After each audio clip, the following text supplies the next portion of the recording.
des situations extrêmement précaires et qui vont frapper à la porte des services d'accueil dans les prochaines heures? Oui, le gel et la neige, chaque année, font que toute une série de personnes vont se retourner vers la ligne d'aide. Ça a déjà été le cas ici au mois de décembre, hein, donc les personnes qui étaient rentrées dans ce fameux squat à Scarbeck, c'était pendant la vague de grand froid de décembre.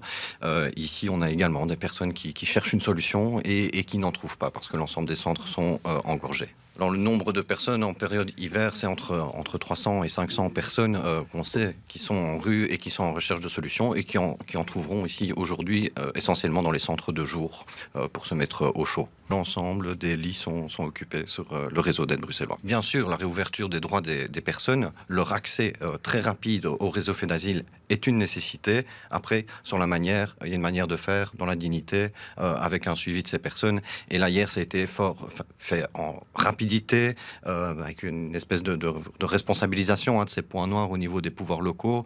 Ils veulent régler le problème vite, mais le problème, il est beaucoup plus global. Derrière, c'est une crise de l'asile qui est nationale et qui se concentre à Ça Bruxelles. devient un problème sécuritaire pour les communes, et ça, vous le regrettez un petit peu?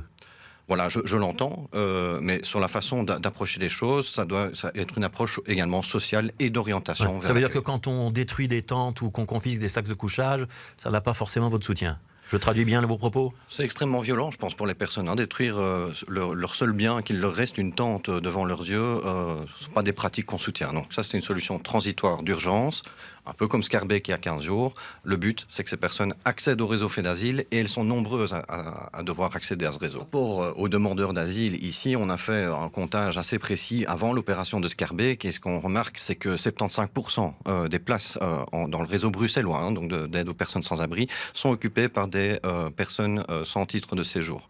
Et parmi celles-ci, donc dans ces 75%-là, c'est environ 60% de demandeurs de protection internationale. Donc, pour vous donner une idée, c'est 1500 personnes qui actuellement sont dans le réseau bruxellois et qui devraient pouvoir bénéficier. Donc 1500 personnes qui devraient être hébergées par fait d'asile et que les organismes bruxellois que vous coordonnez sont obligés d'héberger. Ça veut dire qu'elles occupent des places d'un public sans abri traditionnel alors qu'elles pourraient être logées ailleurs. C'est ça la démonstration, hein? C'est ça. Si vous additionnez à cela les personnes dont on parle ici ces 3 dernières semaines, ça fait environ 1000 personnes, donc hier, il y a 3 semaines.